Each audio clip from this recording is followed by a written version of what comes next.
Ko yung lalaking inulubos maintindihan. Galing sa gulo lumaki sa tahanang walang tahan. Walang ama sa umaga, walang ina sa gabi. Kaya sa sarili, ako na lang. Lumaki at ang laging tanong ay asan si Papa, habang si Mama luha ang kasabay ng hapunan sa mesa. Hindi ako lumaking may gabay ng isang haligi, kaya minsan ako rin ay naging madaling mabawi.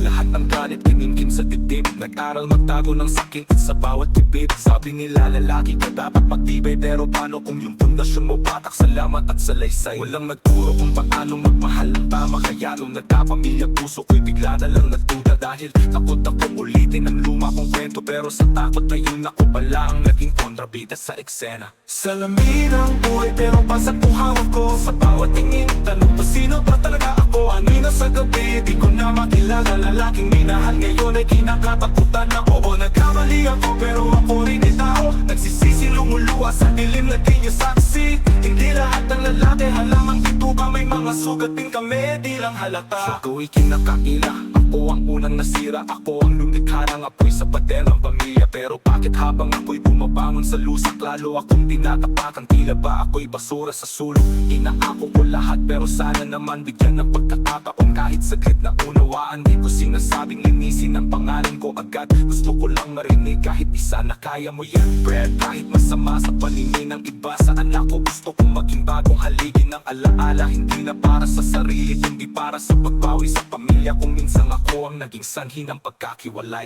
Alam ko, walang perpekto, pero hindi porke lalaki kami di marunong magsisi. Ang pagkakamali hindi lisensya para kami durugin. Habang buhay may puso rin kami, marunong din kaming lumuha sa tago. Salamin ang buhay pero basag kong hawak ko. Sa bawat tingin, tanong pa sino ba talaga ako? Anino sa gabi, di ko na makilala. Lalaking minahal ngayon ay kinakatakutan ako. O nagkamali ako pero ako rin ay tao. Nagsisisi lumuluwa sa dilim na di niyo saksi. Hindi lahat ng lalaki halamang bituka, may mga sugat din kami di lang halata. Mga lalaking katulad kong sugatan sa loob, di panawagan hindi lang para sa suporta kundi pagbangon.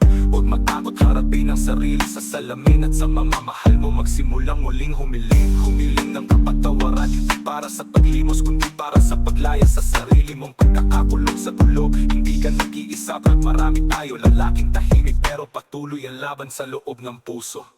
Sa mata ng mundo kami ang matigas, walang luha, pero sa likod ng maskara may kwento ring puno ng butas. Sa mga babae, patawad tong kami naging salarin, pero sa dulo tao pa rin kami, nagnanais ng kapayapaan sa dilim.